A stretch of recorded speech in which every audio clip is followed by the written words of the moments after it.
So we start.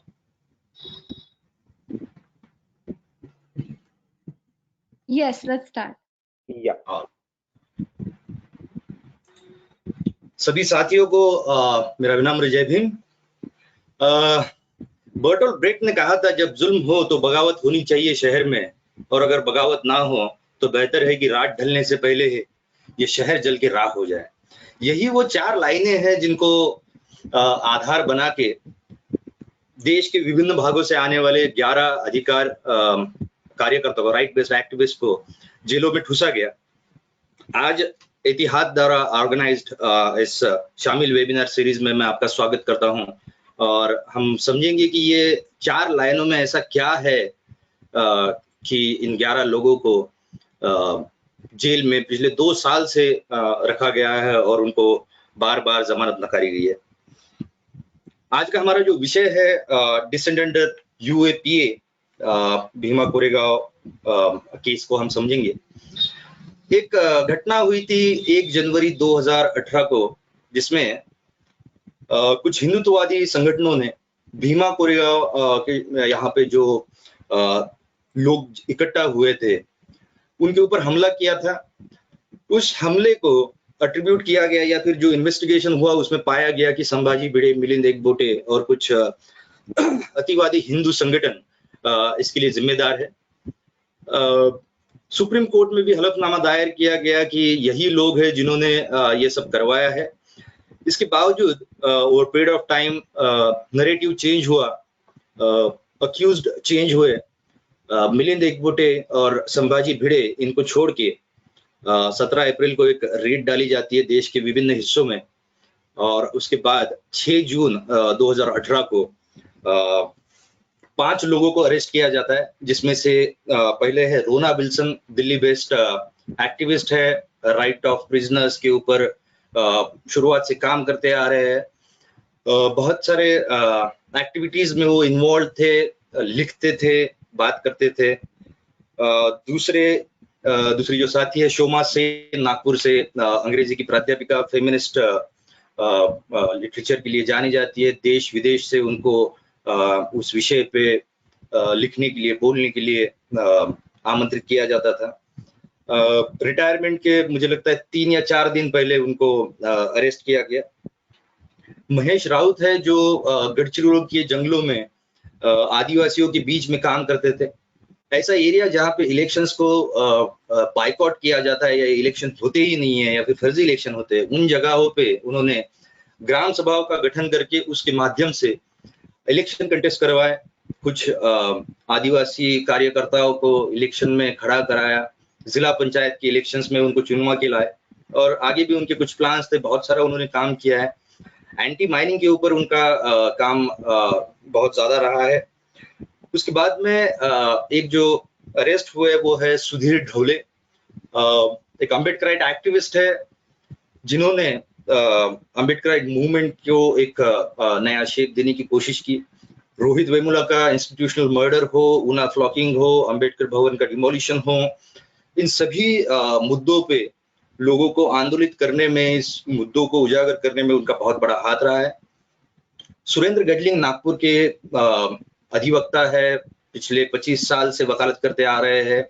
दलितों के अधिकारों पे, आदिवासियों के अधिकारों पे, विभिन्न अंगों पे वो काम करते आए हैं। कॉन्स्टिट्यूशनल मोरालिटी को प्रेस करते आए हैं, कॉन्स्टिट्यूशनल अकाउंटेबिलिटी की बात हमेशा करते आए हैं।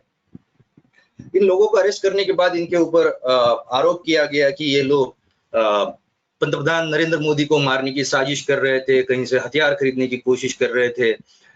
एक तो आरोप ऐसा भी है कि ये लोग आरएसएस और बीजेपी द्वारा जो सरकार चलाई जा रही है, उस फैसिस्ट सरकार को गिराने के लिए सेमिनार्स वगैरह ऑर्गेनाइज करने की इन्होंने षड्यंत्र रचे थे। बात यहीं पे नहीं रुकी, बहुत मीडिया सेंसेशन क्रिएट किया गया, बहुत सारे बातें तोड़ मरोड़ के रखी गई, और उसके बाद 28 अगस्त 2018 को फिर से एक राउंड हुआ जिसमें सर्च, रेड्स, अरेस्ट हुए, और उनमें से हमें पता है अरुण फरेरा जो अधिवक्ता है, जिनका कलर्स ऑफ केज नाम की किताब आई थी, प्रिजन मेमोयर आया था, जिसमें जेलों में क्या हालात है, किस तरह से इंसानों को ट्रीट किया जाता है, इसके बारे में उन्होंने लिखा था। वर्नन गोंजाल्विस जो लिखते आए हैं, अपनी बात रखते आए हैं, लेबर मूवमेंट में एक्टिव रहे हैं। हैदराबाद बेस्ड या फिर तेलंगाना मूवमेंट में जिनका नाम रहा है वो वरावरा राव, जो पोएट है और हमेशा से अपनी बात रखने में बहुत वोकल रहे हैं। सुधा भारद्वाज, इनके बारे में मुझे लगता है हम सभी जानते हैं। मध्य प्रदेश के आदिवासी एरिया में इन्होंने अपना काम शुरू किया था, वहां से आगे बढ़ के वो एरिया फिर छत्तीसगढ़ के नाम से आज कहलाया जाता है। रिसेंटली वो दिल्ली शिफ्ट हुए थे अपनी बेटी का एजुकेशन और TUCL की जिम्मेदारी संभालने के लिए। आगे आते हैं नाम गौतम नवलखा, एक फेमस जर्नलिस्ट है, रिनाउंड जर्नलिस्ट है, जो सरकार के एजेंडा पे नहीं चलते थे, क्रिटिसाइज करने में आगे पीछे नहीं देखते थे, जिन्होंने UAPA के खिलाफ भी बात की, जिन्होंने अनेक विषयों पे बात करने में कहीं हिचकिचाहट नहीं रखी। और आखिरी नाम है आनंद तेलतुंबड़े, IIT में प्रोफेसर थे, हाल फिलहाल में गोवा इंस्टीट्यूट ऑफ टेक्नोलॉजी में पढ़ा रहे थे। ये भारत पेट्रोलियम के मैनेजिंग डायरेक्टर रह चुके हैं, एक वक्ता है, क्रिटिकल लिखते हैं, अम्बेडकराइट लिटरेचर पे या फिर कंट्रीब्यूशन इन अम्बेडकराइट लिटरेचर उनका बहुत अहम रहा है। साथ ही साथ उनकी एक मतलब डॉक्टर बाबा साहब अम्बेडकर के परिवार से वो जुड़े हुए हैं। इन लोगों को अलग अलग वक्त पे अरेस्ट किया गया, क्या हुआ, केस के बारे में कैसे हुआ, ये केस कैसे बिल्टअप होते गया, इसके बारे में आज हम यहाँ पे चर्चा करेंगे। जिस तरह से UAPA लगाया जा रहा है as a medicine of universal application सरकार द्वारा, हम नाप सकते, भाप सकते हैं कि ये एक पर्टिकुलर तरीकों, पर्टिकुलर तबके से आने वाले लोगों के ऊपर इन्वोक किया जा रहा है। भीमा कोरेगांव के इस केस के संबंध में आज हम ये समझने की कोशिश करेंगे कि किस तरह से दलित राइट्स एक्टिविस्ट हो, एंटी माइनिंग एक्टिविस्ट हो, और जो जर्नलिस्ट है जो अपराइट रहे अपने काम में, इन लोगों के ऊपर कैसे दमन को लाद दिया जाता है। आज हमारे साथ यहाँ पे बात रखने के लिए प्रबोधन पोल है, जो एक अम्बेडकराइट एकेडमिक है, हाल फिलहाल में मणिपाल यूनिवर्सिटी में पढ़ा रहे हैं। ये बात रखेंगे हिंदुत्व एजेंडा या फिर Hindutva discourse and Ambedkarite movement. हमारे साथ जुड़ी है सुजन अब्राहम, जो एक्टिविज्म की एरिया में एक जाना माना नाम है। उनको और कोई अलग परिचय देने की जरूरत नहीं है, लेकिन साथ ही साथ एक ये भी बताना जरूरी है कि जितने लोग आज जेल में है इस केस में, 11 के 11 सुजन से बहुत अच्छे से परिचित है, और उसमें से ही वर्नन गोंजाल्विस उनके पार्टनर भी है। और हमारे साथ है Mihir Desai, senior council Bombay high court. मुझे उनके तारीफों के पुल नहीं बांधने हैं, लेकिन मुझे बताना चाहिए कि he has been one of the pillar of strength। जब भी हमें जरूरत पड़ी है 24/7 वो अवेलेबल रहे हैं। वो केसेस लड़े ही नहीं है, जब केसेस का खर्चा आया तो भी उन्होंने उठाया है। हम शुरुआत करेंगे इस चर्चा की प्रबोधन पॉल जी से, और ये समझना चाहेंगे कि एग्जैक्टली क्या है ऐसा वो एल्गार परिषद में जो एक प्रोग्राम था जिसमें बहुत सारे लोग आए, इकट्ठा हुए, उसके बाद में 1 जनवरी को हमला होता है, दिखता है हम सामने ही दिखता है कि ये हिंदुत्ववादी संगठनों ने दलितों पे कराया हुआ एक हमला है। उसके बावजूद जो विक्टिम्स है उनकी वॉइसेस को सप्रेस करने के एक माध्यम की तरह इस केस को किया जा रहा है, या फिर UAPA को किया जा रहा है। आप क्या कहना चाहेंगे, मतलब एग्जैक्टली क्या है ये राजनीति?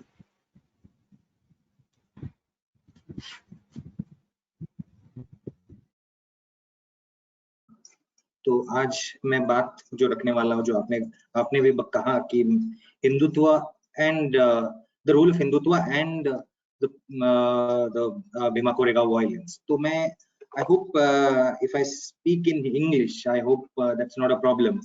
मैं बीच बीच में हिंदी में बात करूंगा, लेकिन ये जो विषय है, yes, I hope I am audible. Yes, please. Yes.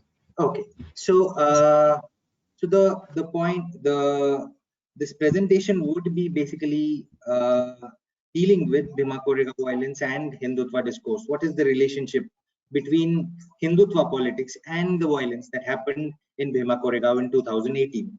Now, this is not just a this violence is not or cannot be understood only from the point of view of that 1st January 2018, that day. If one wants to trace the trajectory of violence, we have to go back, and then only we would be able to trace the violence and trace the politics of the Bhima Koregaon's violence. So it all started on 1st January 2018. An incident of violence erupted in at Bhima Koregaon, which you all know is a place in the outskirts of Pune city. Bhima Koregaon is a historical place, and that's why Bhima Koregaon is very significant, because it has been associated with a very famous battle that led to the fall of Maratha Empire under Peshwas in 1818. This Bhima Koregaon, this place has also a very important historical significance, as it is associated with Ambedkar's politics, Ambedkarite movement. Since 1930, in fact, Ambedkar himself had been associated with Bhima Koregaon, and that's why Bhima Koregaon, in fact, became one of the symbols of Ambedkarite movement. And that's why Bhima Koregaon again is a very important place in that way. The point that I would be trying to stress here is how different things, in fact, we are dealing with different things at different point of time, but how the government that was instituted in 2014, how it in fact maneuvered and how it shaped the narrative. So this has something to do with the politics of Western India. This has something to do with the way caste antagonism developed in Western India. So ये बात जो शुरुआत हुई थी एल्गार परिषद से, जो 31 दिसंबर के महीने में 2017 में ये परिषद कॉल किया था, और ये परिषद इसलिए कॉल किया था कि 200वीं 200th एनिवर्सरी जो है भीमा कोरेगांव की, वो मनाने की वहां पे मनाने जाने वाले थे. So in fact, in order to commemorate that anniversary, people were called, and many, in fact, esteemed guests were called. One of them was the judge, former judge P.V. Sawant, who was basically presiding the occasion. Now, what is important here is to understand that, as it has been pointed out, that Bhima Koregaon, in fact, the violence happened only. The build-up to violence, in fact, started on 1st of January, but that was not the case. If you read the newspapers of those days, in fact, we can get an impression that this violence had actually started much before. And this violence, in fact, started. If one wants to trace the trajectory, one can go back to the last week of December, in which there was some conflict that arose in Vadu Budruk, a place just adjacent to Bhima Koregaon. This place again is a very historically very important place, because it was here Chhatrapati Sambhaji Maharaj was cremated, and it is, as the legend goes, the body of Chhatrapati Sambhaji was in fact was put to rest or was cremated by a Mahar associate of Sambhaji, Govind Gaikwad, and it all started from there. In fact, the build up to violence, most of the time what happens is that this particular incident is generally forgotten, and most of the time we jump to 1st January. But in fact, the build up to violence, in fact, started a week back, and this build up was in fact led by organization which was basically, the organization of Milind Ekbote. And there were obviously, people associated with Shiv Pratishthan Hindustan, another organization of Sambhaji Bhede. So, it was here these organizations, in fact, try to instigate a violence, try to instigate a conflict, and this conflict was on a very, trivial issue just a week back, and that was that Govind Mahar's, in fact, there was an epitaph written on Sambhaji's Samadhi, where it was written that Govind Mahar was in fact one of the persons who helped to cremate Sambhaji. So, in fact, the point what I want to make here is that it all started from here, and then, in fact, it became it became widespread only after that. Now, this is just a background. What I want to point out is that what is so unusual about this violence? In fact, media tried to categorize this violence as a clash between two communities. This was in fact argued as a clash between Marathas and Dalits, and it did not have anything to do with Hindutva politics, or it did not have anything to do with Hindutva organizations. That was the the narrative that was weaved by media. In fact, if one wants to answer this question, what is the unusualness of Bhima Koregaon? In fact, unusualness of Bhima Koregaon lie in the response provided by the state to the violence. It seemed that state had clearly made a judgment before it was presented to the court. Unlike other cases of anti-Dalit violence. If I may just ask one thing, क्या हुआ था ऐसा 200 साल पहले जिसको celebrate किया जा रहा है? एग्जैक्टली क्या वो लड़ाई थी, और क्यों उसको जबकि कहा जाता है कि अंग्रेजों के साइड से कुछ लोग पेशवा के खिलाफ लड़े, और इसको क्यों सेलिब्रेट किया जाना चाहिए जबकि अंग्रेजों के फेवर में था? अच्छा, 1818 में ये जो लड़ाई लड़ी थी, जो पेशवाओं के खिलाफ लड़ी थी, अंग्रेज इंग्लिश ईस्ट इंडिया कंपनी के लीडरशिप में ये लड़ाई लड़ी थी। और ये लड़ाई जो थी, ये मैंने जैसे पिछली बार भी बताया था 2 मिनट पहले कि ये लड़ाई एक ऐसी बहुत इंपॉर्टेंट लड़ाई थी कि जिस लड़ाई की वजह से पेशवाओं का जो एम्पायर है वो ध्वस्त हो गया। तो ये लड़ाई का जो सिग्निफिकेंस है वो इसलिए ही है कि इस वजह से अंग्रेज जो है वो 1818 में वेस्टर्न इंडिया में भी वो अपना एक साम्राज्य वो एक्सपेंड कर पाए। लेकिन सबसे इम्पोर्टेंट बात जो है वो ये पर्सपेक्टिव है की बात है। दूसरा जो पॉइंट है कि ये जो लड़ाई है जो जिसका इंटरप्रिटेशन किया जाता है वो है कि ये जो दलित जिसमें डोमिनेंट इस लड़ाई में थे वो पेशवाओं के खिलाफ इसलिए लड़े क्योंकि वो जो है वो अनेक बहुत सालों से वो जो शोषण का शिकार हो रहे थे। और ये जो लड़ाई है basically it's a manifestation of their it's basically their response to the exploitation being inflicted by the Peshwas.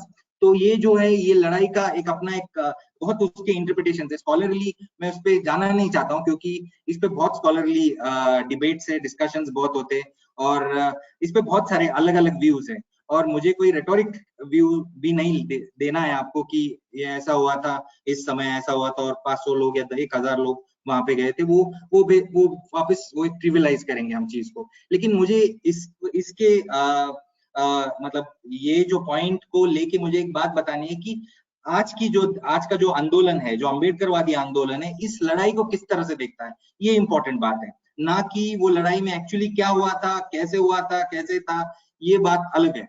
आज की घड़ी में ये जो है, जैसे कहना चाह रहे हैं कि वो जो लड़ाई थी शोषण के खिलाफ, शोषितों ने शोषणकर्ताओं के खिलाफ लड़ी हुई एक लड़ाई थी।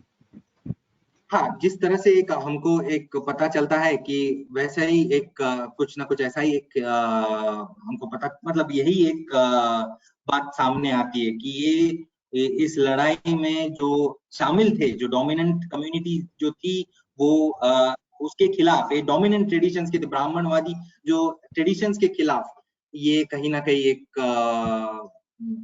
ये लड़ाई को हम देख सकते हैं।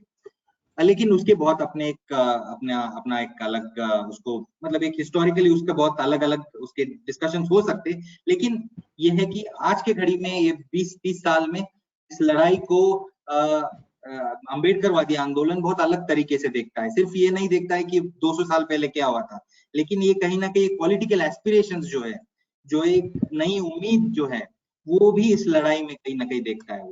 तो वो लड़ाई ये भी जानना चाहूंगा प्रोदन जी की जो नई पेशवाई के खिलाफ बात की गई, तो ये नई पेशवाई एग्जैक्टली क्या है?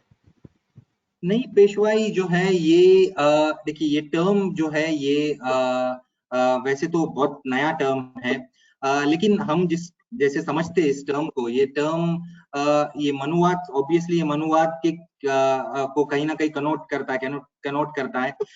उसी के साथ साथ कहीं ना कहीं ये जो आज का जो पॉलिटिक्स है, वो एक संकुचितता की तरफ जा रहा है, जो जैसे एक एंटी मुस्लिम ओरिएंटेशन ले रहा है, कहीं ना कहीं एक बहुत ही एक ब्राह्मणवादी जो एक ओरिएंटेशन ले रहा है, वो ये नई पेशवाई के डेफिनेशन में आता है।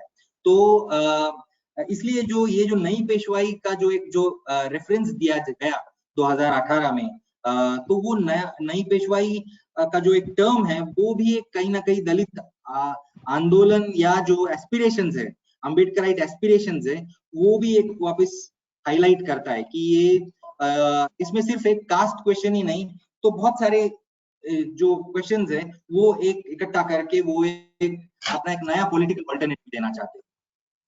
जी प्रबोधन जी, मैं फिर से आपकी तरफ आऊंगा। मैं जानना चाहता हूं सुजन अब्राहम से कि शुरुआत में जब 1 जनवरी 2018 को भीमा कोरेगांव में हमला हुआ, जिसमें हमने देखा कि बहुत सारे दलित जो वहां पे जुड़े थे, जो अम्बेडकराइट मूवमेंट के लोग वहां पे आए हुए थे, उनके ऊपर हमला होता है। ये दिख के आता है कि इसके पीछे जो लोग हैं वो क्लियरली हिंदुत्ववादी संगठन के हैं। उसके बाद में जब मार्च में स्टेट गवर्नमेंट ने हलफनामा फाइल किया सुप्रीम कोर्ट में, तब भी उन्होंने यही बोला कि इसके पीछे मिलिंद एकबोटे का इज मास्टरमाइंड।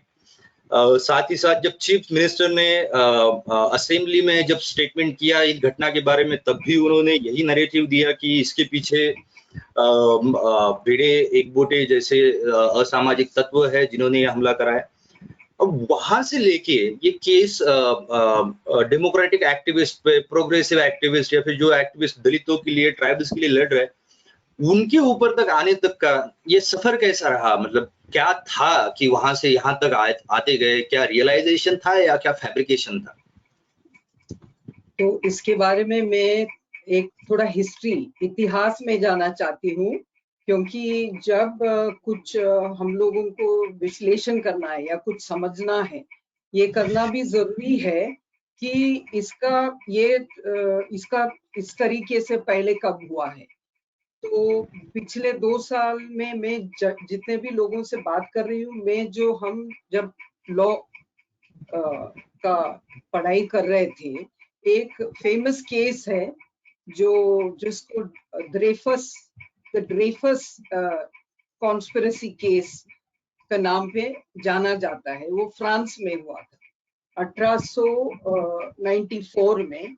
वो एक ड्रेफस एक जूइश व्यक्ति था, आर्मी में एक कैप्टन था, और उसके ऊपर झूठा इल्जाम लगा के कि वो जर्मन के लिए स्पाई कर रहे थे, ये कहकर उनके ऊपर कोर्ट मार्शल किया। और यहाँ से सिमिलैरिटी ये है कि उनका भी केस में ऐसे कुछ फाड़ा हुआ लेटर मिला था। उस लेटर, जो फाड़ा हुआ लेटर के आधार पे ड्रेफस कोर्ट मार्शल में गिल्टी ठहराया गया। This is in 1894। लेकिन ये पूरा झूठा केस है, और झूठा केस में इसको फंसाया गया है, ये भी आम तौर पे जनता लोगों में एक मालूमात थी। इसको लेकिन जिस तरीके से आज जो हम देख रहे हैं कि पब्लिक के अंदर एक प्रकार का जो प्रचार करते हैं, एक मीडिया के द्वारा जो एक बनाया जाता है, उस तरीके से वहां भी कि ये जू है, उसको जूडस, जैसा क्रिस्टी इसमें जूडस यानी कि जो है वो जो धोखा दिया, तो ये जूडस है और उसको डेथ होना चाहिए, इस तरीके से वहां प्रचार हुआ। 2 साल के बाद 1896 में एक दूसरा जो ऑफिसर आया, वो उनको ये पता चला कि जो रियल जिन्होंने किया वो दूसरे व्यक्ति था, जिसका नाम था एस्टर हेजी। जब ये बाहर लाने का कोशिश किया, उसके ऊपर भी कार्रवाई किया, उसको एक्चुअली फ्रांस छोड़ के नॉर्थ अफ्रीका जाना पड़ा। इसमें जो एक फ्रेंच बहुत फेमस एक लेखक है, एमिल जोला। एमिल जोला एक न्यूज़पेपर में एक ओपन चिट्ठी छापा, जिसको उन्होंने कहा जक्यूस, यानी मैं आपके ऊपर आरोप लगा रहे, मैं आपको दोषी ठहरा रहे कि आप गलत इल्जाम लगा के ये एक बेगुनाह एक व्यक्ति को आप जेल में डाला है। तो क्या होता है, फ्रेंच एस्टैब्लिशमेंट एमिल जोला के ऊपर केस डालता है, लाइबल यानी परिवाद का एक केस डालता है, वो फ्रांस छोड़ना पड़ता है उसको, क्योंकि उसको भी सजा मिली। आखिरी में 12 साल के बाद 1906 में ये साबित होता है कि एक्चुअली जो है कि वो एस्पियोनाज वो ड्रेफस ने नहीं किया। तो ये जो एक केस हम लोगों को सिखाया गया था, हमारे जो हम जब लॉ पढ़ रहे थे, कि एक अच्छा उदाहरण है कि कैसा केस बनाया जा सकता है। तो ये उदाहरण के तौर पे मैं देती हूँ जो अपना भीमा कोरेगांव एल्गार परिषद केस को लेके। इसके जो बैकग्राउंड थोड़ा प्रबोधन पोल ने दिया है, लेकिन हम इसका जो एक लाइन ऑफ इवेंट्स देखेंगे कि शुरुआत में, जैसा आपने कहा कि शुरुआत में जो केस दर्ज होता है, कि वो केस जो दर्ज होता है वो संभाजी भिडे आरोपित है, मिलिंद एकबोटे आरोपित है। ये एक zero FIR Pimpri Poona city में लॉन्च होता है 2 जनवरी को, और इसको फिर पूना रूरल शिक्रापुर में FIR 9/2018। This is the first case, ये पहला केस है भीमा कोरेगांव में 1 तारीख को जो हिंसा होता है। ये केस का क्या हुआ कोई नहीं जाना, किसी को नहीं मालूम। फिर 4 जनवरी को सेकेंड केस दर्ज होता है, वो दर्ज होता है विश्रामबाग पुलिस स्टेशन में, और उसमें 2 अन्य लोग हैं। एल्गार परिषद है जो इवेंट, एल्गार परिषद को लेके वहां जो भाषण दिए गए, उस भाषण की वजह से उधर हिंसा होता है। ऐसा एक फर्स्ट केस विश्रामबाग में दर्ज होता है 4 तारीख को।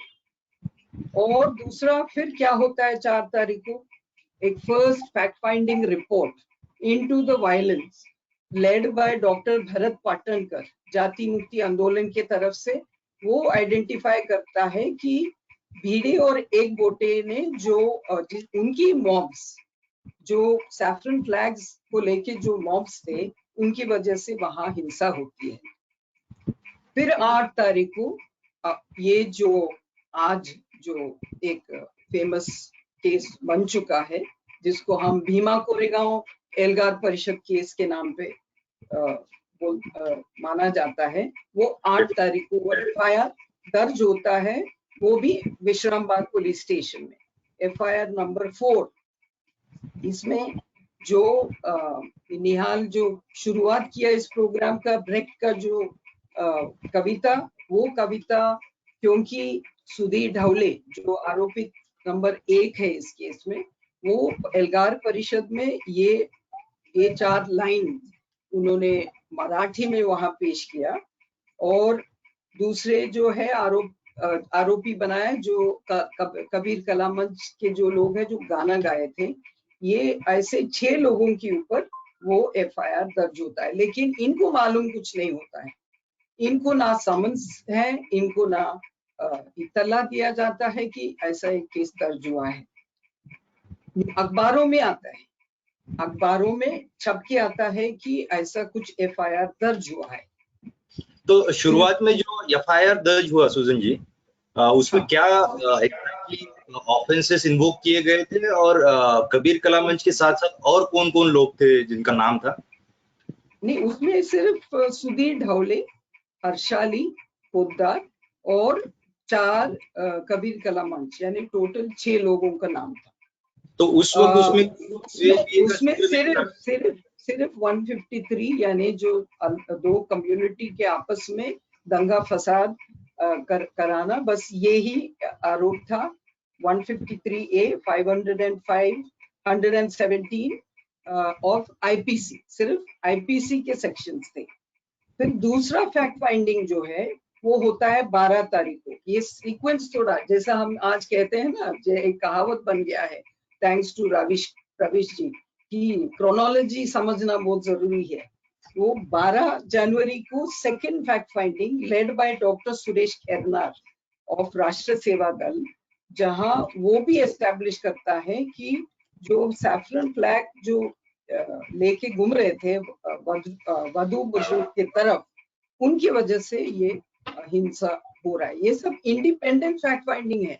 ये लोग ना एल्गार परिषद में गए थे, ना वो लोग भीमा कोरेगांव का 1 तारीख का जो जलसा, वहां वो लोग शामिल थे।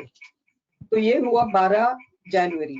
फिर 20 जनवरी को पुलिस के तरफ से, that is inspector general of police Kolhapur region Siddharth Dende के तरफ से भी एक रिपोर्ट सबमिट करता है कि जो हिंदुत्व आइडियोलॉजी के लोगों की वजह से ये हिंसा हुआ है।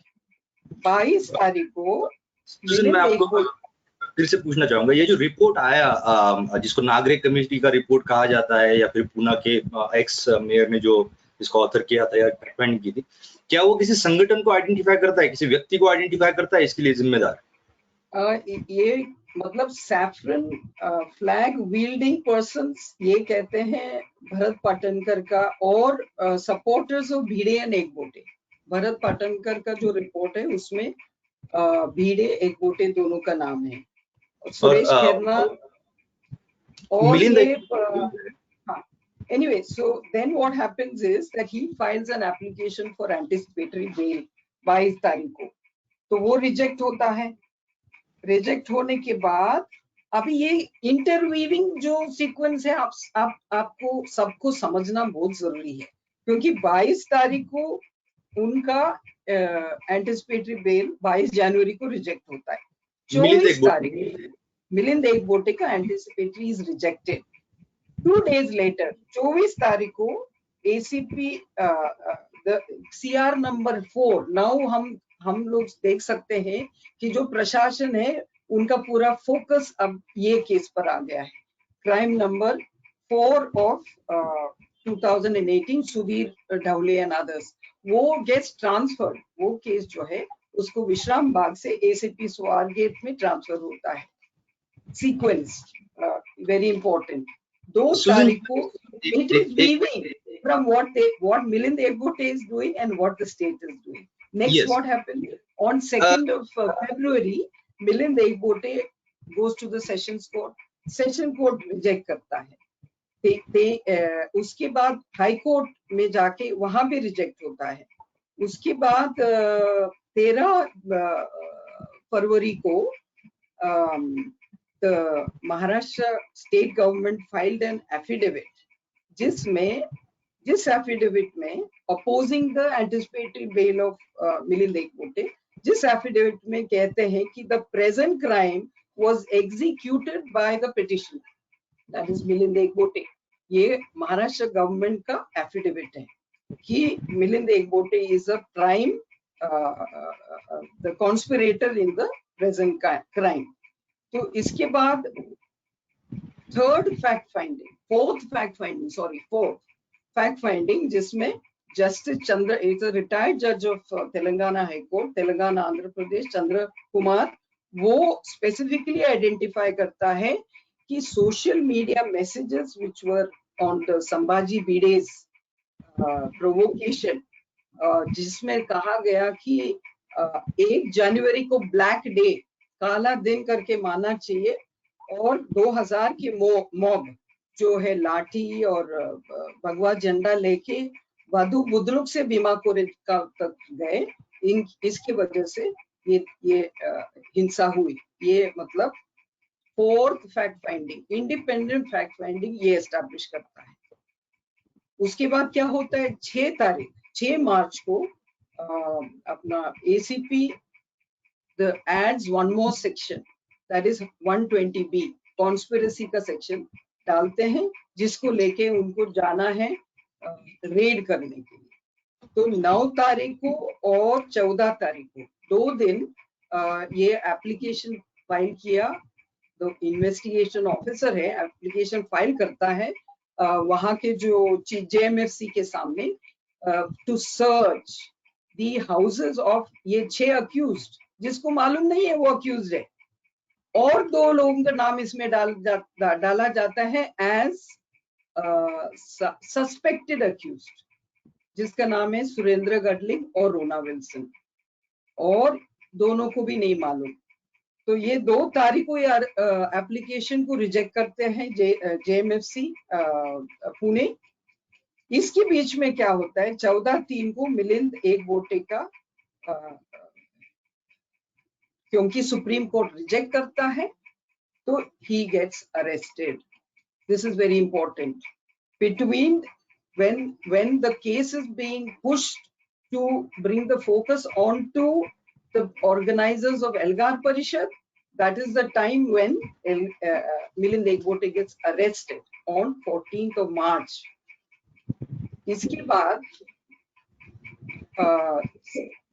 without permission JMFC पूना 2 बार रिजेक्ट किए वो एप्लीकेशन टू रेड दिए हाउसेस। अचानक 17 April after rejection on 21st of March, 17 April Delhi, Nagpur, Bombay और पुणे 4 जगहों पे पुणे ACP स्वारगेट के पुलिस फैल जाते हैं और they raid the houses of these persons.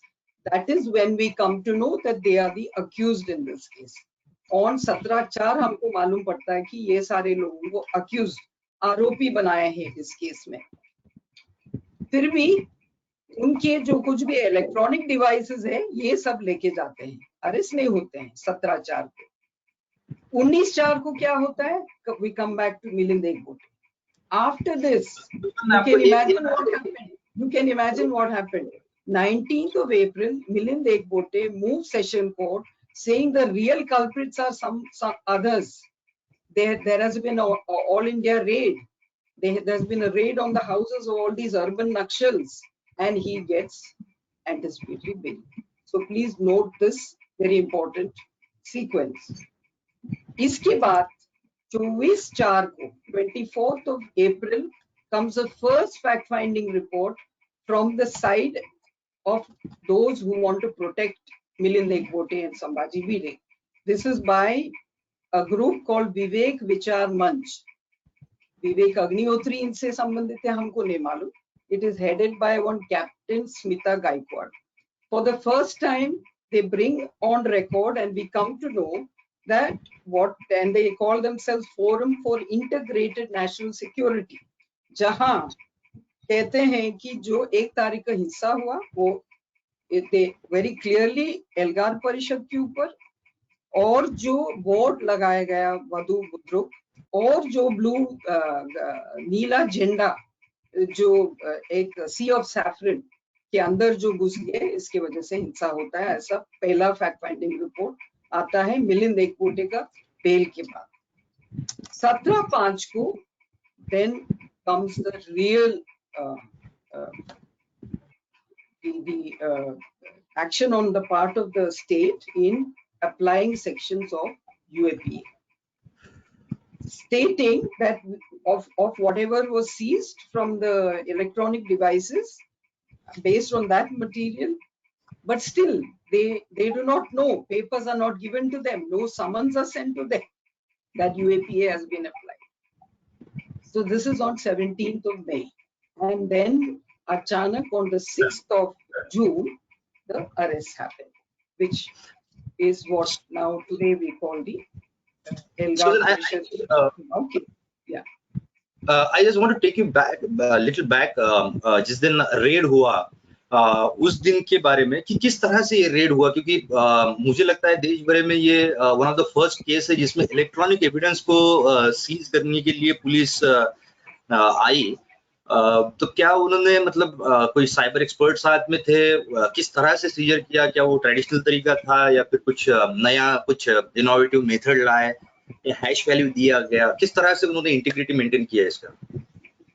नहीं, the whole method of seizure of electronic data ये केस में ऐसा है कि कुछ भी जो फोरेंसिक रिक्वायरमेंट्स है सीजर्स के of electronic documents, वो उसको तो बिल्कुल ये नहीं किया है, प्रोटेक्ट नहीं किया है।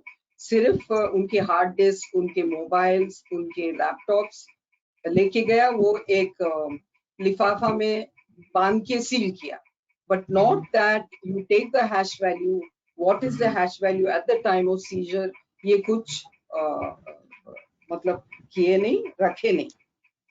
I'll just continue so that uske baad then what happens after this is that the police on their part start taking press conference after press conference. Her remand का डेट, फर्स्ट रिमांड डेट 7 जून को होता है, एक दिन के arrest के बाद, arrest के एक दिन बाद तभी एक लेटर आउट करता है। नेक्स्ट रिमांड डेट में 2 लेटर प्रेस को देता है। इस तरीके से जो है एक buildup that you know everybody is questioning how can such people, for example Surendra Gadling जो एक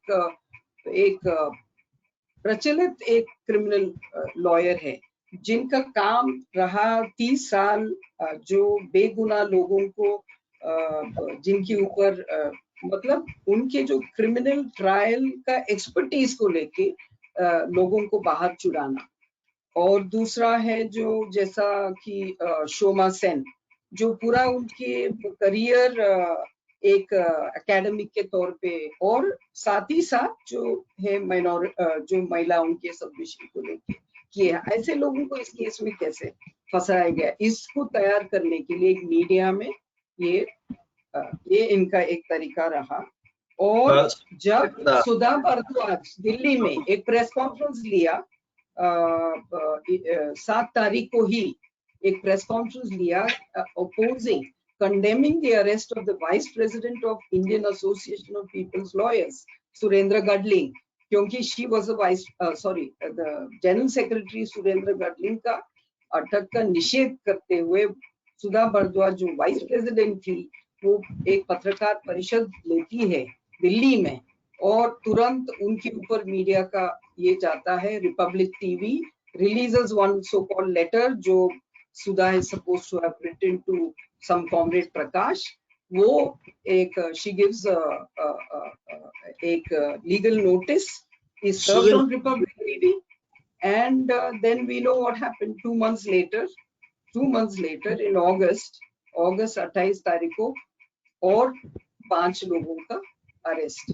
ये अरेस्ट के पहले हमको ये लगा था कि इनको एक्चुअली जब जो चार्जशीट एक फाइल करने का ये यूएपीए के अंदर एक रहता है कि 60 दिन के अंदर चार्जशीट फाइल करना चाहिए। सुजन जी, एक्सटेंड करने के लिए एक कारण चाहिए था, ये एक्सटेंड करने के लिए कारण ये लगाया कि और 5 लोग अरेस्ट हुआ है और हमको इन्वेस्टिगेशन करना। थोड़ी वक्त की पाबंदी है, मैं आपके पास फिर से आऊंगा। हमारे साथ सीनियर काउंसिलर मीर देसाई जो इस केस के सिलसिले में इसमें से उठे हुए बहुत सारे केसेस में खुद अपीयर हुए हैं, फर्स्ट हैंड इंफॉर्मेशन रखते हैं। मीर सर, मैं आपसे पहली बात तो ये जानना चाहता हूं कि अगस्त महीने में, अगस्त 2018 में रोमिला थापर और 4 लोगों ने मिलकर सुप्रीम कोर्ट में एक केस फाइल किया था जिसमें हिस्टोरिकली फर्स्ट टाइम कोर्ट ने बोला गया था कि हाउस अरेस्ट में लोगों को रखा जाएगा। क्या एग्जैक्टली आउटकम रहा उस केस का और क्या ओपिनियन रहे जजेस के, इसके बारे में आप थोड़ा बता सके तो।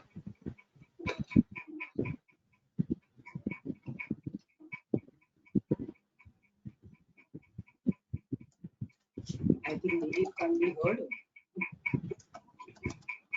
Mihir is muted. Can you hear me now? Yes, Yeah. now. Yes. Okay. So there were two things about this which I just wanted to focus on. One is that in June there was a batch of arrests, and then in August, towards the end of August, they came out. The prosecution came out with a plea that there were many more people who were involved in the whole case. Now remember one thing: the FIR started with the Elgar Parishad, the 4th August FIR. The Elgar Parishad, certain statements were made, etc., etc. Apart from accused number 1, that is Sudhir Dhawale, nobody, even according to the prosecution, was present at the Elgar Parishad. None of the others were arrested.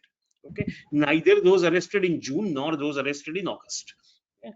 So in August they widened the thing from a Pune-based local event to a national kind of a conspiracy in which large number of people from across the country were involved, including say Sudha Bharadwaj, who is a trade unionist and a lawyer in Chhattisgarh, including Gautam Navlakha, including various Baravara Rao, including various other people. Okay, and they said that we want to arrest them, and they actually went around arresting those people. At that time, Romila Thapar and various other very, very internationally renowned academicians and others felt that this was completely a bogus case being made out, and therefore they approached the Supreme Court directly, saying that you intervene in the matter and don't allow them to be arrested and transfer the investigation. This particular investigating body, which at that time, you must remember, the investigation was in the hands of the state government, and the state was a BJP-run state at that time. So transfer the investigation and say that give them bail. That was what was sought. And initially, the court did order that do not arrest these people, do not take them to police custody, take them in the put them in house arrest, which is the first of its kind of an order made by the Supreme Court. Yeah. Ultimately, when the matter was decided, the Supreme Court used what is now infamously become what is called the sealed cover procedure. Yeah, that is which means what, that the prosecution will give, or the government will give, or their lawyers will give anything they want in sealed cover, whether it is actually tested, whether it is actually going to be ultimately relied upon or not. Okay, bogus documents are given, they are not shown to the other side, and on that basis the court comes to the conclusion, yes, whether some relief should be given or not. That's what happened. Sealed cover procedure was adopted, and on that basis the majority judgment, it was a 3-judge bench, the majority judgment came to the conclusion, no, we cannot interfere, we will extend the house arrest for some time, but then in the meanwhile they should apply for bail, etc., etc. We are not going to interfere. The minority judgment given by Justice Chandrachud is in fact is something which everybody should read, and I wish it was the majority judgment, but anyway it turned out to be the minority judgment. And the minority judgment basically of Justice Chandrachud says that look at the kind of letters which are being produced to prove that these people, or to show that these people are implicated. We give example of Sudha Bharadwaj's letter. Sudha Bharadwaj is, one must remember, she was a US citizen initially. She was born and brought up in USA. Then she shifted to India. When she shifted to India, she was in Delhi and then Chhattisgarh. She had no connection with Maharashtra in terms of either staying here or something. A lot of the words which were used in that letter, which is supposedly written by Sudha Bharadwaj, which supposedly implicates her, that letter has words which only a Marathi or Maharashtrian speaking person would know or would use. So the judge, Justice Chandrachud, is a Maharashtrian, so he obviously knew about the language issue. But he said that this is ridiculous. This seems to be an obvious. A letter which cannot be relied on to put somebody behind bars. And therefore he said I can't go by this kind of evidence which you are producing before me. One judge of the Supreme Court says that very categorically, and therefore he was of the opinion that no, the investigation should be transferred. The investigation which is being carried out presently by these people doesn't seem to be proper, and they can't be trusted, and therefore you transfer the investigation in somebody else's hand. But of course he was in the minority, and therefore we have to go by the majority judgment, which said that they need to be arrested and they can apply for bail, etc., etc. So that's what happened as far as the judgment is concerned. Supreme Court judgment is concerned. Now, sir, to the police custody and then to the jail. Yeah. Now, in continuation to that, as in we can clearly understand that one of the judge sitting on the Supreme Court bench, after going through the entire evidence and सब चीजें देखने के बाद एक opinion देता है कि this will amount to taking liberty with truth. उसके बाद में केस खारिज हो जाती है मेजॉरिटी ओपिनियन के चलते।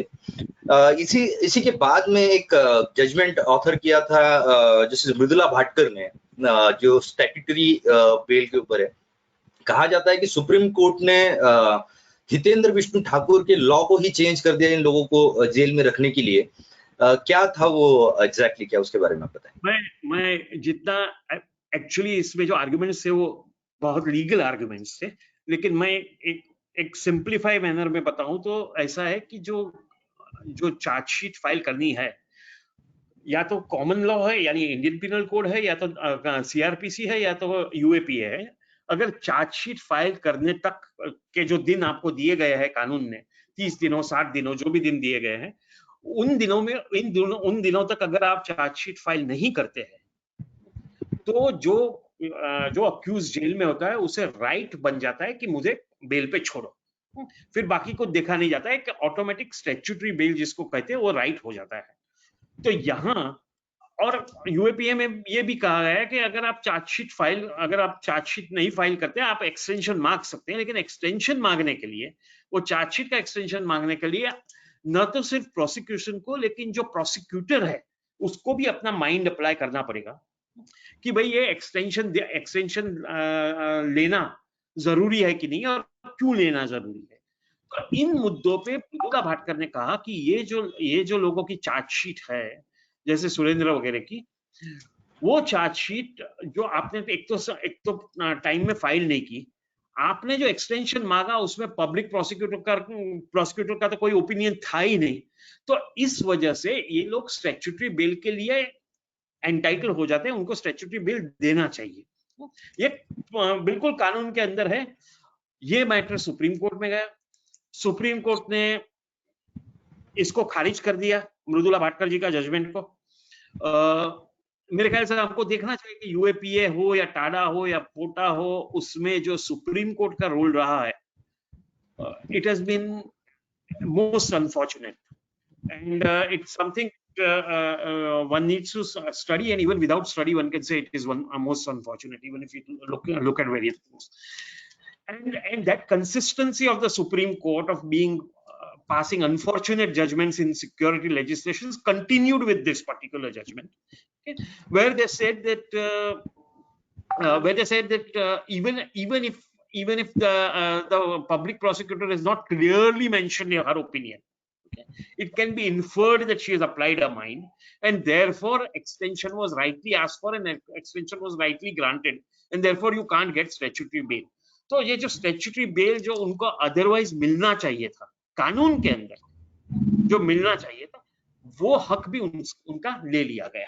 ये हुआ था। साथ ही में सर मैं एक पूछना चाहूंगा कि आनंद तेलतुंबड़े और गौतम नवलखा का जब क्वॉशिंग मैटर चल रहा था हाई कोर्ट में, तो जस्टिस मोरे की बेंच ने ओरल रिमार्क किए थे कि we really do not see any prima facie case against this people, और उसके बाद में वो मैटर एडजर्न हुआ और बाद में फिर कुछ सील्ड एनवेलप आया। मैं जानता हूँ आपने सील्ड एनवेलप के बारे में पहले भी बोला है। इस केस में हाई कोर्ट में सील्ड एनवेलप किस तरह से यूज हुआ? पर बेसिकली इसमें ऐसा हुआ कि इसमें कई स्टेजेस थे। पहला केस जो था वो क्वॉशिंग के लिए फाइल किया था, तो क्वॉशिंग के स्टेज में तो सील्ड एनवेलप के बेसिस पे, यानी अगर आप आनंद या गौतम की बात रखें, जिनके क्वॉशिंग के केसेस हुए थे वो टाइम में, तो उनके खिलाफ कोई सबूत कुछ भी है नहीं। वो लोग का क्या कहना है, समझो आनंद की मैं बात करूं, एक एग्जांपल दूं मैं, तो they are saying that from somebody else's computer a letter is recovered, not written by Anand, not written to Anand, okay, not an email, not a typed copy, not a signed copy, but a document which they call a letter recovered from X's computer, addressed by X to Y, not to Anand, okay, and this document shows that Anand is implicated, okay. So this is one thing. तो इस तरह के evidence जिसको मैं complete, अभी कल उठ के I won't be surprise if because you see the NIA now is so much interested in implicating as many people as possible कि कल उठ के वो अगर ऐसा चार्ज लगा दे कि मुगलों को भी आपने लाया, गांधी की हत्या भी आपने, ये लोग ने की, I will not be surprised, okay. And they are capable of, I have seen in this case that they are capable of anything. Fairy tales, masters of fairy tales, okay. But coming back to the what you are saying about Anand and Gautam का जो और यहाँ था, तो यहाँ भी ये evidence था, जो एविडेंस पे आप उनको अरेस्ट कर ही नहीं सकते थे। फिर उन्होंने सील्ड कवर दिखाया, सील्ड कवर में क्या दिखाया हमको तो पता नहीं है आज तक क्या दिखाया होगा, लेकिन सील्ड कवर दिखाया।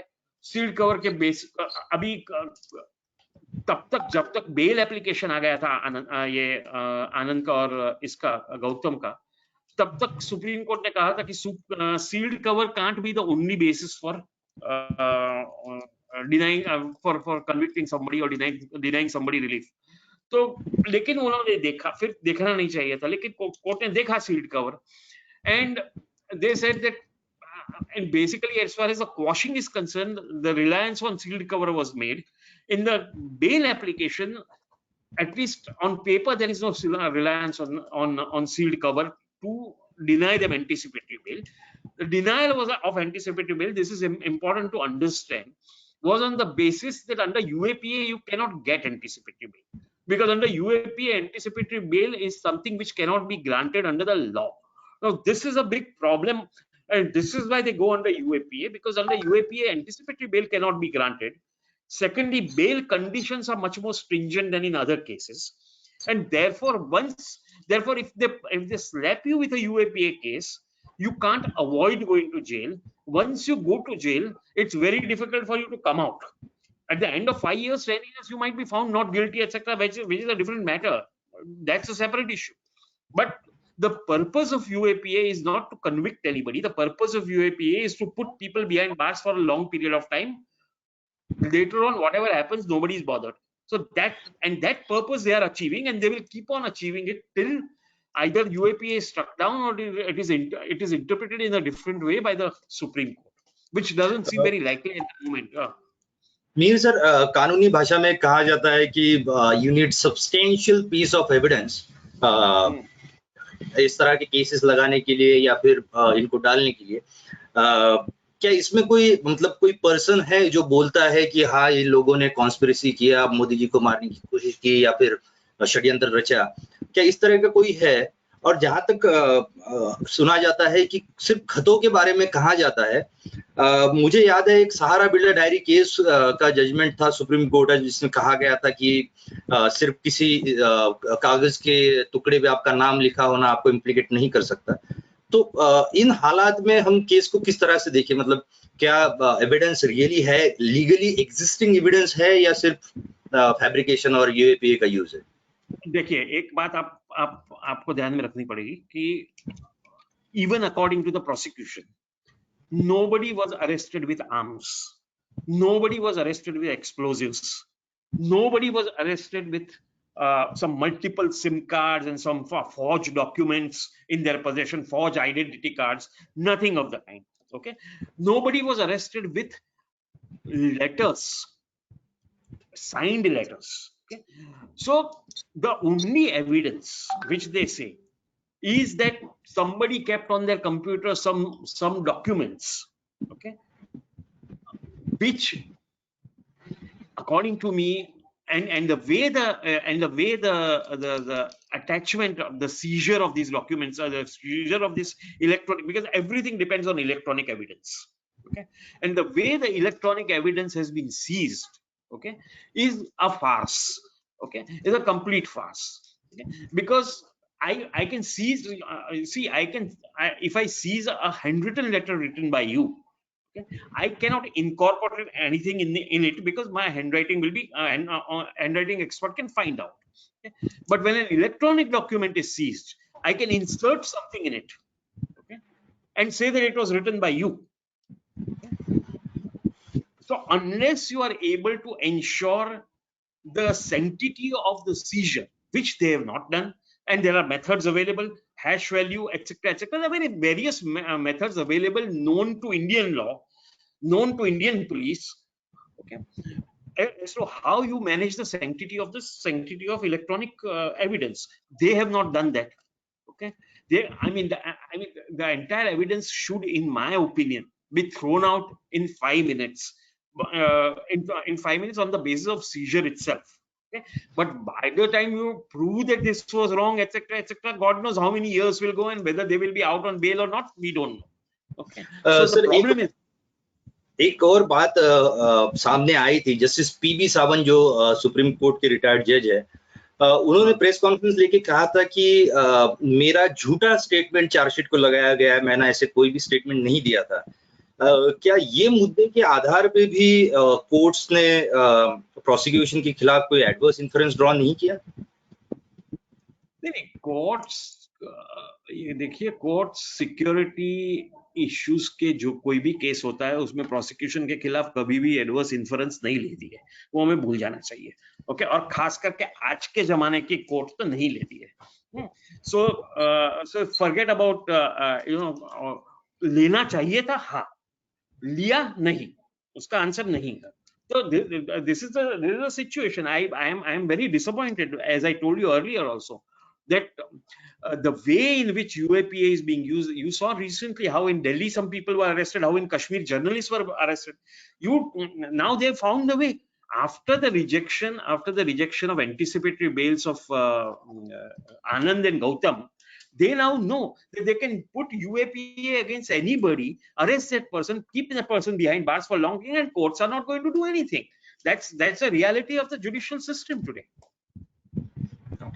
So one more thing, जो इलेक्ट्रॉनिक एविडेंस जो जुटाया गया, और जहां तक मेरी जानकारी है, ये जो भी लेटर्स है, सो कॉल्ड इम्प्लीकेटिंग लेटर्स जो है, ये रोना विल्सन के कंप्यूटर से बरामद किए गए, ऐसा बोला जाता है। और वही रिपोर्ट ये दिखाता है कि आफ्टर सीजर, जब्त करने के बाद भी वो कंप्यूटर ऑन किया गया था, स्टार्ट किया गया था, और उसकी क्या मायने है फिर? क्या कोर्ट इसको भी टेक्निकल बोल के साइड में कर देगा, या कर रहा है?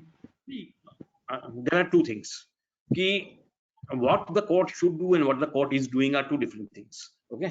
Now, whether this evidence should be taken, I mean, whether these factors should be considered or not, I personally feel they should be considered today. Now, what the court is saying is that we'll consider it at the stage of trial. Okay. This is what the court is saying.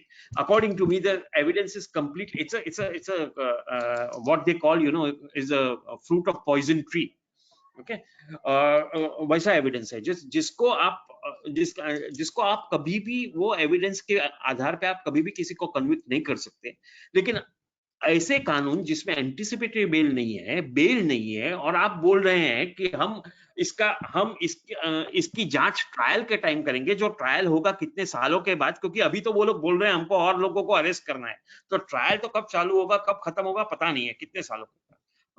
So the point is that therefore, okay, it becomes very important for the courts, and I hope the courts do it in future, that it becomes very important for the courts that when it comes to serious and this kind of draconian laws, okay, they must apply their mind right at the beginning as to whether this kind of evidence can at all be used.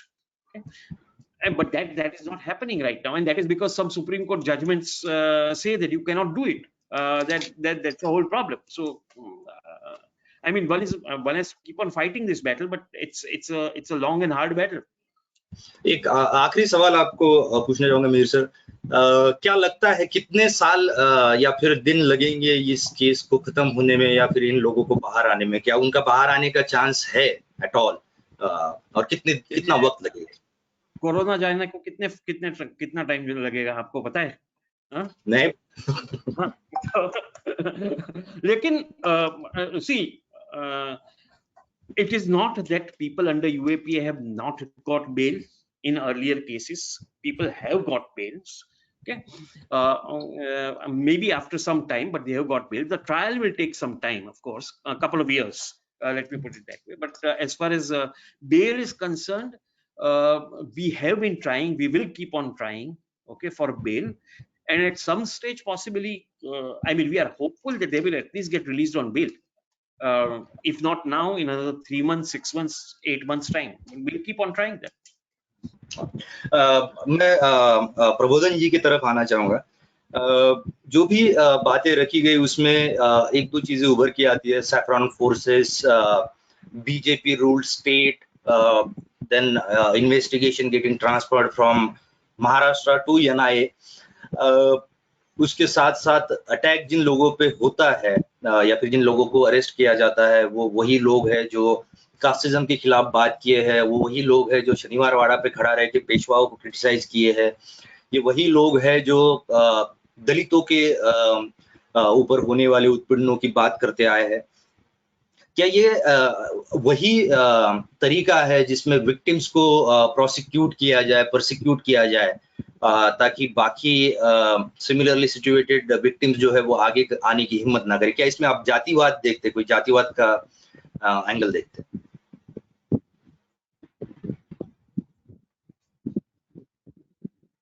प्रबोधन जी।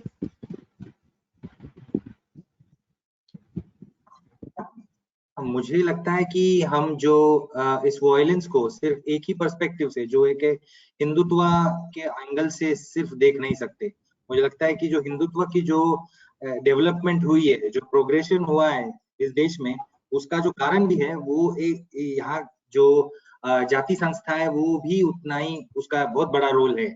तो ये जो है हमको, मुझे लगता है कि हम सिर्फ वो एक इवेंट को ध्यान में रखते हैं और जो उसके पीछे जो बैकग्राउंड जो चल रहा था, जो उसको हम दरकिनार करते हैं। तो मुझे लगता है कि वो बैकग्राउंड को भी हमको समझना चाहिए, जो एक कास्ट एंटागोनिज्म बहुत सालों से, बहुत दशकों से इस देश में जो चल रहा है, स्पेशली महाराष्ट्र में। हम जो वेस्टर्न इंडिया की बात करते, महाराष्ट्र की बात करते, तो उस महाराष्ट्र में यहाँ पे जो एक अम्बेडकरी आंदोलन जो है, जो 1920 के बाद जो एक उभर के आता है और वो पूरे एक जो कास्ट हेजेमनी को चैलेंज करने की कोशिश करता है, उसकी वजह से एक जो टेंशन है जो फ्यूडल फोर्सेस में, वो आगे उभर के आता है। तो ये सिर्फ एक मतलब मैं इसलिए बोल रहा था, पिछली बार भी मैंने बताया कि हम सिर्फ रेटोरिकली नहीं ले सकते इस चीज को कि ये सिर्फ पेशवाओं का के खिलाफ लड़ाई थी या ऐसा था। ये मतलब ये एक एस्पेक्ट हो सकता है, लेकिन साथ में हमको ये भी एक ध्यान में रखना चाहिए कि हिंदुत्व जो है इस जो कास्ट एंटागोनिज्म में, इस जो पॉलिटिक्स ऑफ कास्ट एंटागोनिज्म में कैसे इन्वॉल्व होती है। तो ये 1990s के बाद ये सब पूरा माहौल चेंज होता है। 1990s के पहले तक हम देखेंगे कि वहां यहाँ पे एट्रोसिटीज होती है, सब कुछ होता है, लेकिन it was after 1990s many Hindutva organisation started establishing themselves, particularly in Western India। हम जैसे ये जो हिंदू जन जागृति समिति है, सनातन संस्था है, इसके बाद ये शिव प्रतिष्ठान हिंदुस्तान स्थान है, ये सब ये जो संगठनाएं हैं, ये 1990 के बाद बहुत बड़े स्तर पर ये पूरे वेस्टर्न महाराष्ट्र में, पर्टिकुलरली सांगली, सातारा, कोल्हापुर में ये पूरा एक अपना मतलब एस्टेब्लिश कर रहे थे। इसमें मिलिंद एकबोटे तो थे ही, लेकिन संभाजी ब्रिगेड के संभाजी भिड़े थे, या और जो बहुत सारे दूसरे भी लोग थे इसमें। तो मुझे लगता है कि ये जो हिंदुत्व का जो राइज है, उसको सिर्फ हम एक ही एंगल से नहीं देख सकते। उसको मुझे लगता है कि 1990s का जो एक ऐसा दशक है कि जिसमें बहुत सारी चीजें साथ में ही हो रही थी, जैसे मतलब आपको मतलब ये जो इकोनॉमिक रिफॉर्म्स भी हुआ, उसकी वजह से जो एक मराठा जो एक हेजेमनी है वो पूरी तरह से ध्वस्त हो रही थी, और उस हेजेमनी जब ध्वस्त हो रही थी तो जो मराठा कम्युनिटीज में भी एक एंजाइटी जो है वो बहुत आगे आ रही थी। उस एंजाइटी को हिंदुत्व ने बहुत अच्छी तरह से टैप किया, पर्टिकुलरली जो वेस्टर्न महाराष्ट्र का जो रीजन है, जहाँ पे एक बहुत मतलब एक फ्यूडल एक माइंडसेट डोमिनेट करता है, उसको एक अच्छे से एक हिंदुत्व का शेप ये संगठनों ने 1990 के बाद दिया। तो हमको ये भी समझना चाहिए कि ये जो सिर्फ एक हिंदुत्व का ही रोल, मतलब ये जो एक ही साइड का रोल नहीं था, लेकिन साथ में ही बहुत सारी चीजें भी हो रही थी। उसकी वजह से ये जो है ये क्राइसिस को मतलब एक अच्छी तरह से उसको टैप कर पाए ये जो हिंदुत्व ऑर्गेनाइजेशन, और इसलिए फिर इसका नतीजा एक ऐसा एक फोर्स तैयार होता है जो रिएक्शनरी फोर्स होता है, जो रूरल यूथ जो है वो उसको पूरा टैप करता है, जो अनएम्प्लॉयड रहता है, जो एजुकेशनल अपॉर्चुनिटीज से वंचित रहता है। ये सारी चीजों को हिंदुत्व ऑर्गेनाइजेशन, देखिए अभी जैसे संभाजी ब्रिगेड का जो सॉरी संभाजी भिड़े, सॉरी मैं माफ करना, मतलब ये संभाजी ब्रिगेड ही मैं बोलता हूँ, लेकिन संभाजी भिड़े शिव प्रतिष्ठान हिंदुस्तान जो है ये ऑर्गेनाइजेशन है, ये इसके जो मेंबरशिप देखिए आप सांगली सातारा में देखिए, कौन है मेंबर इसके सब अनएम्प्लॉयड, बहुत सारे लोग जो अनएम्प्लॉयड है। तो कहीं ना कहीं वो जो ये ऑर्गेनाइजेशन है, कहीं ना कहीं वो एक आवाज देने की कोशिश करता है, वो जो एंजाइटीज को एक आर्टिकुलेट करने की कोशिश करता है। और ये एंजाइटीज आर्टिकुलेट कैसी होती है, तो एंटी मुस्लिम पॉलिटिक्स से, दलित प्रेजुडिस से ये जो है ये कहीं ना कहीं वो बाहर आता है। तो वो जो है इसका नतीजा ये होता है कि 2000s में 2010s में ये पूरा एक अच्छा एक संगठन के स्तर पे ये आगे उभरती है, और ये पूरा फिर सिर्फ इंटेलेक्चुअल आर्टिकुलेशन नहीं कर रही है वो, मतलब सिर्फ एक बातों में वो आर्टिकुलेट नहीं कर रही है, लेकिन वो कहीं ना कहीं वायलेंस के थ्रू भी वो उसको ये कर रही है, सामने कर मतलब आर्टिकुलेट करके सामने आ रही है।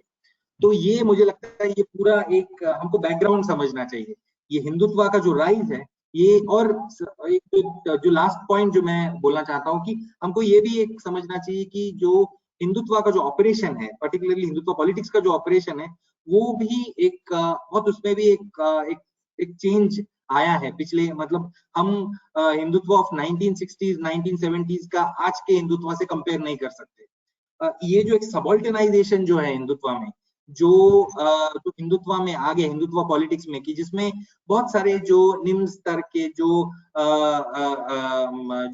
लोअर क्लास लोग, जो ओबीसी से आते, दलित कम्युनिटी से आते, ट्राइबल कम्युनिटी से आते, ये जो है ये कम्युनिटीज को हिंदुत्व ने अप्रोप्रिएट किया है।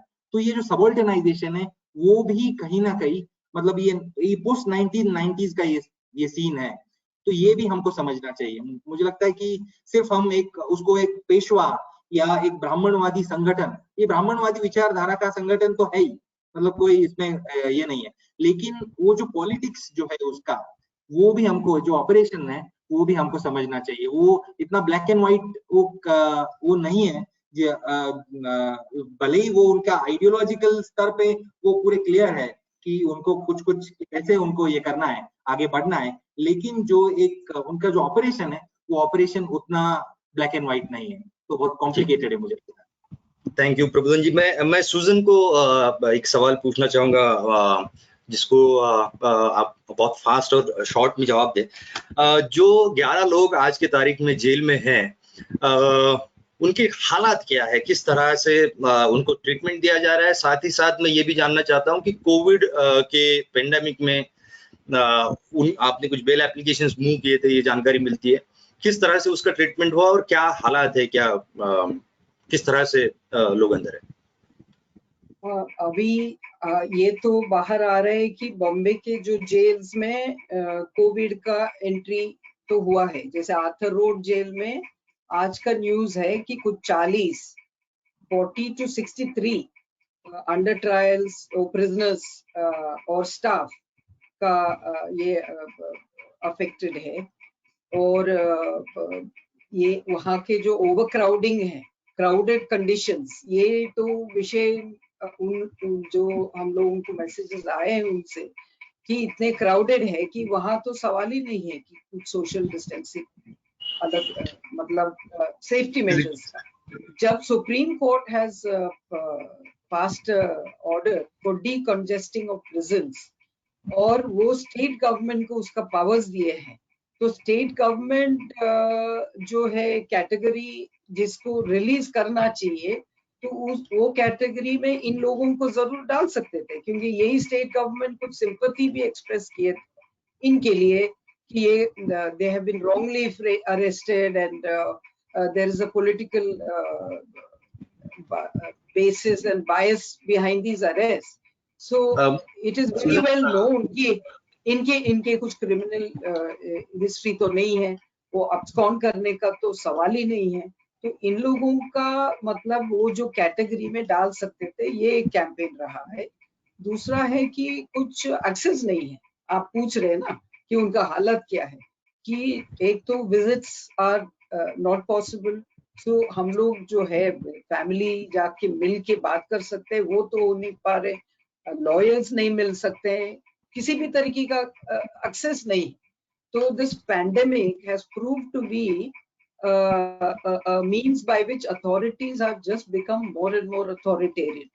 ये जो सुप्रीम कोर्ट सवाल पूछना चाहता था उसी से रिलेटेड, वरावरा राव जो है, I think perhaps one of the eldest person running 84 years of age, उनके लिए जो बेल एप्लीकेशन फाइल हुआ था, क्या उसको भी नकार दिया गया और क्यों नकारा, क्या बोला गया था?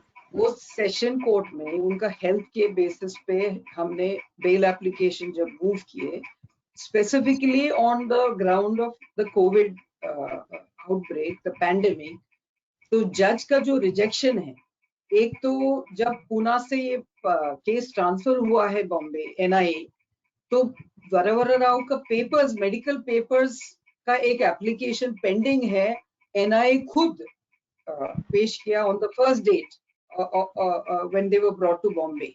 तो पेपर्स है, ये मालूम है, वो सेशन कोर्ट में है, ये भी मालूम है, लेकिन जज जब वो रिजेक्ट किया तो ये कहते हैं कि कुछ पेपर्स ये लोग दिखाया नहीं, तो रिजेक्ट करने का है तो यू गिव अस अ मौका तो दो कि पेपर्स लाने के लिए। हम तो कोर्ट को बताएं कि कोर्ट के कस्टडी में पेपर्स है, और रिजेक्ट करने का कारण क्या बोलते हैं कि ये लोग इसके पहले भी इनका बेल एप्लीकेशन रिजेक्ट हुए हैं और there is no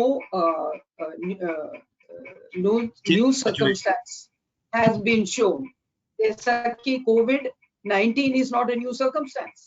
ये तो बहुत शॉकिंग था।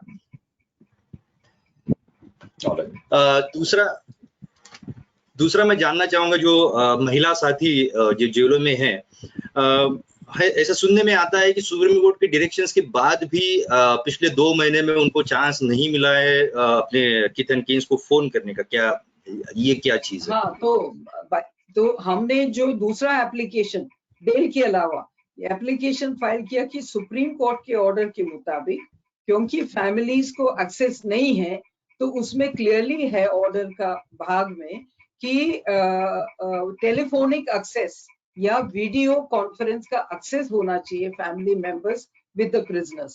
ये तो है ही नहीं, कोई भी रिलेटिव्स उनसे संपर्क नहीं कर सकते हैं। ये जो जेल है अपना, जहां तलोजा जेल जहां 7 लोगों को रखा है, अब आनंद को भी वहां रखा है, वहां से फोन कॉल्स आए हैं, लेकिन वाइकला विमेंस जेल से एक भी कॉल 2 महीने से नहीं आए। और हम लोग कोर्ट के सामने ये कंप्लेन के तौर पे दर्ज किया, फिर लॉयर्स ने कंप्लेंट्स एप्लीकेशन फाइल किया वाइकला जेल के पास। फाइनली 2 महीने के बाद शोमा सेन का फोन कॉल आया कोयल को, और सुधा का is awaited bye her daughter. अभी तक सुधा का फोन कॉल नहीं आया। और जेल अथॉरिटीज का एक्सप्लेनेशन क्या है, वो कहते हैं कि हमको ये लगा कि UAPA में है, इसलिए उनको फोन कॉल का सुविधा नहीं है। ये deliberate misinterpretation of what is written in black and white in the Supreme Court order, and I mean just denying these rights as though matlab they are all tin pot dictators sitting there, and this एक lawyer शोमा के तरफ से notice serve करने के लिए गए Byculla jail में, तो superintendent refused to accept that notice. So this is the kind of behavior that these authorities are showing. And for the Supreme Court not to recognize that the pandemic is a reason why Anand and Gautam cannot surrender themselves, it is just too shocking. For the Supreme Court, the pandemic is, it's not as though they are running away. Everybody is under a lockdown.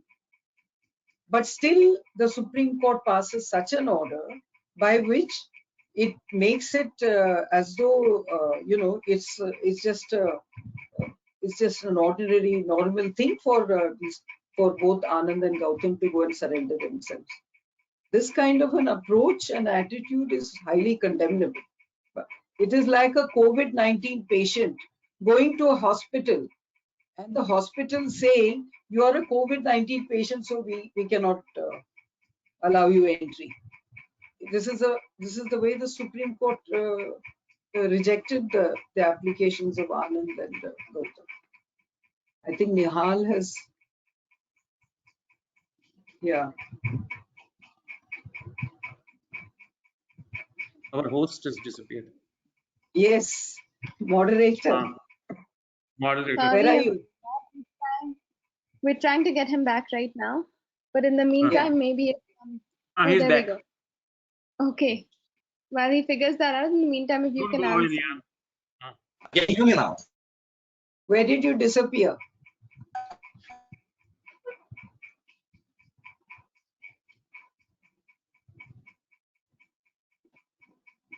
I think the video is. I think that maybe his internet connection is Yeah. a bit poor. So the questions, I think I'm back again. Yeah. Yes. Yeah. Okay, so now let's go back to now, rather, let's go to the questions that are being asked by.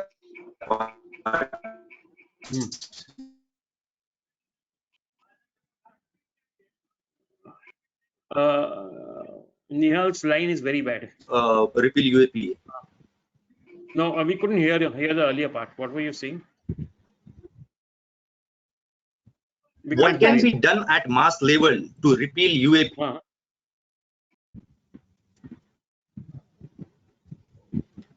What can be done at a mass level to repeal UAPA? That's a question to Mihir, right? I mean, anybody can answer. You want to, Susan? You can answer. The way TADA and POTA were repealed because of pressure on the parliamentarians. So finally, in the parliament, they had to repeal those two laws. But unfortunately, in the UAPA, there is no sunset clause, which existed in both TADA and POTA. So therefore, the people's campaign, a public campaign, worked effectively in repealing those two laws. So, and for this, the credit goes entirely to Manmohan Singh government, that they introduced a law like the UAPA and added all the aspects of the anti-terror laws, and then made sure that there is no sunset clause in the statute. So it becomes almost like how you have the AFSPA being used in Kashmir and the Northeast.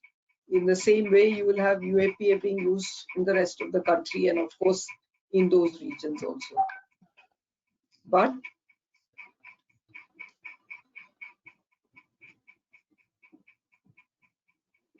yeah. Now, also, I would like to ask a question with respect to.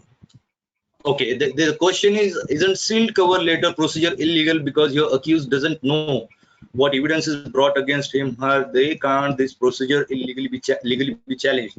I think in Chidambaram's case, the law is already settled that you cannot absolutely rely on such type of evidence, but you can peruse it. So it makes no difference. Ultimately, it remains behind the back of a judge while deciding. So that is one thing. Secondly, someone asked question as to is the case gone to FBI? No, it has not gone to FBI. It has been made over to NIA by central government, which is after the new government came in Maharashtra, and some of the prominent politicians sought independent probe in the matter. So yeah, it is not with the FBI. They wanted to go to FBI, of course, to get some more investigation done or something, but that did not happen. Now there is a question to Mihir sir. It says transferring the case to NIA, how will affect to the case, and what can be done to return this case to state, and will this benefit the accused persons? Let me put it this way: that as far as transfer to NIA is concerned, no, unfortunately, unlike the CBI, where you if you want to send a case to CBI, you require the state government sanction, consent.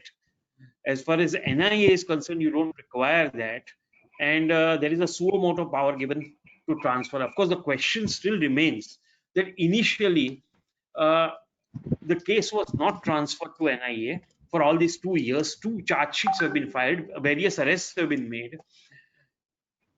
There should be an obligation on the government to declare as to why they are at this stage transferring it to NIA, because even before NIA came in, the prosecution was looking at issues which did not pertain to only Maharashtra, but for instance, people like Sudha Bharadwaj, Gautam, Rona, Varavara Rao were all arrested or were to be arrested when the state was prosecuting. So the reason was not, so there it's not no justification to say that because it has acquired a national color, now we want to transfer to NIA. It had acquired a national color 1.5 years back. Okay, and at that time NIA didn't choose to take it. So so that's there's a point that morally and I think it's completely wrong for them to transfer it to NIA. I also feel that the present state government in Maharashtra might be more amenable to look at evidence as it stands rather than as is fabricated. And if that happens, and if that be the case, then for the accused it may be, I am not saying it surely will be, but for the accused, any neutral body looking at the evidence is 10,000 times better than any biased body like NIA looking into it. So yes, I feel NIA is a dangerous game. Okay, Prabodhanji, I think here's a question for you. How do you see the position of anti-caste mobilization vis-a-vis to Hindutva organization in terms of their ability to form a counter-resistance?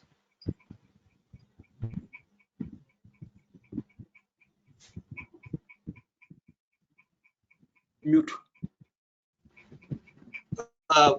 Prabodhanji, I think. Yeah. I think it's a difficult thing to predict, but I think as of now we have 2 possible alternatives. One is that yes, there is possibility that Hindutva might, in fact, appropriate some of the, some of the Dalit activists or leaders into its into its politics, into its discourse, into its discourse.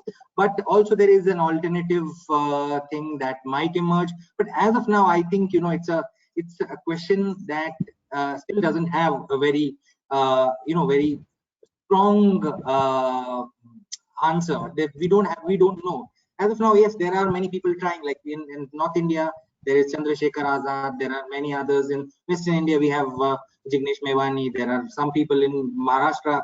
In South, we have some people.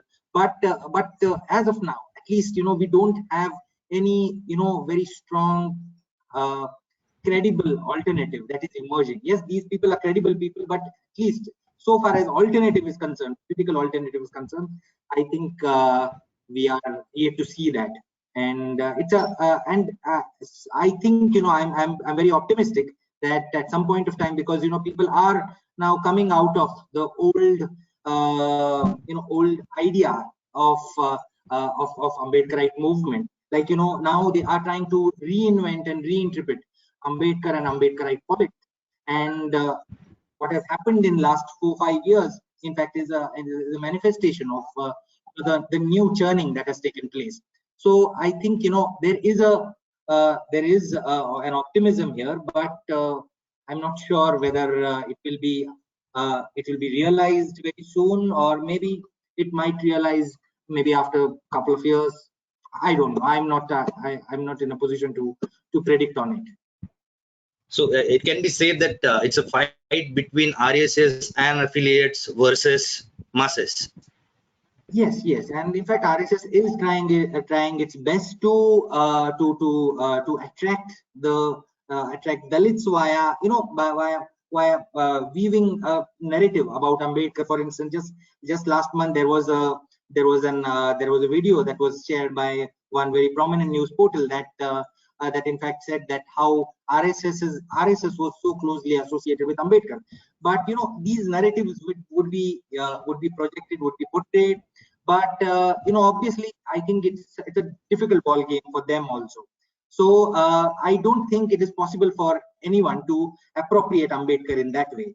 But yes, since we were discussing about alternative, as of now at least, we don't think that even despite, you know, despite difficulty of RSS or Hindutva right to appropriate Ambedkar, we don't have any, you know, prominent leadership emerging within Ambedkarite circles at a national level. We had, you know, some provincial leaders, but there is still, you know, we are yet to see a very prominent voice coming out. Prabodhanji, again, I would like to ask you, because you are an academician, not a lawyer. How do you see a response of judiciary to such type of cases? And I would also like you to tell us, how do you see the response of judiciary when it comes to caste atrocities, or where it can be seen visibly that caste is the factor which is playing dominant role in the prosecution? I'm a historian, and I would say that whenever I read news stories, news reports of you know, how judiciary is playing its role, in fact, I'm reminded of 1930s of you know, Germany, Italy, and if you read any, you know, very any historian of Nazi Germany, we have many historians who have done tremendously good work on Nazi politics or fascist Italy. You can find some resonance there, like, you know, you can find some similarities there, like how judiciary played a very important role in the making of fascism there. So, you know, it might look, yeah, sorry. No, not you, please. Yeah, okay. Please it proceed. Might look very, you know, it's very cliche to compare present dispensation with Nazism or with fascism. But, you know, we have, like, you know, that's the first thing that come in my mind when we think about, you know, how judiciary has been, you know, compromised. At least in last few years, we have seen how judiciary has been playing very prominent role in taking decisions pertaining to Dalits. So obviously, you know, that's the first thing that come in my mind. So far as the judiciary and Dalit, the relationship is concerned, I think that's why, you know, Hindutva is the politics of Hindutva is very important, very significant here, because the role played by Hindutva not only in altering the political discourse, but it has also subjugated many institutions like judiciary, like educational institutions. All these institutions have been compromised, subjugated, and now, you know, before it's not like, you know, Dalits never faced any kind of atrocity or violence before the arrival of BJP government. Obviously, you know, they have been facing violence, atrocity for a long time. But what has happened now is that the orientation of that oppression, that orientation of that exploitation has fundamentally changed. I think, you know, now, for instance, judiciary has been very prompt in, say, for instance, taking decisions pertaining to, say, altering the Scheduled Caste, Scheduled Tribes, SC/ST Prevention of Atrocities Act, or obviously that was later amended. But the judiciary has been in the forefront in taking decisions which were considered as a bit difficult. But it was, I think, Hindutva politics has played a very important role in, I think, instilling that confidence, the dangerous confidence in judiciary to take these decisions and to alter the institution that was in fact built over the years.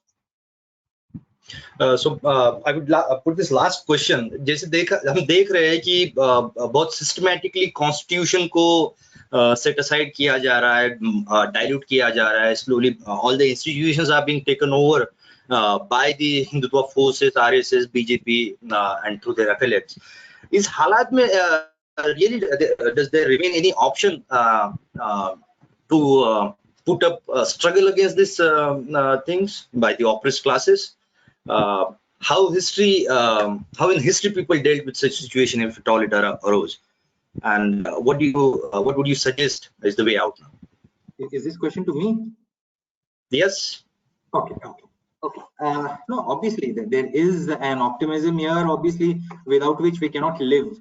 Obviously we are hoping someday that things would change, but I think as of now, I think what has happened here is that we are at a crossroad. Like we have to deal with many things, and so far as Dalit politics is concerned, Ambedkarite politics is concerned, it has in fact it has, although it has been there for last 50-60 years, but now I think the churning has happened, and I think new things are coming out, but I think it will take time. We should not expect this thing to happen very soon. Obviously, there are efforts being taken by many people are trying to reinterpret, reinvent a new politics, a new idea, a new discourse.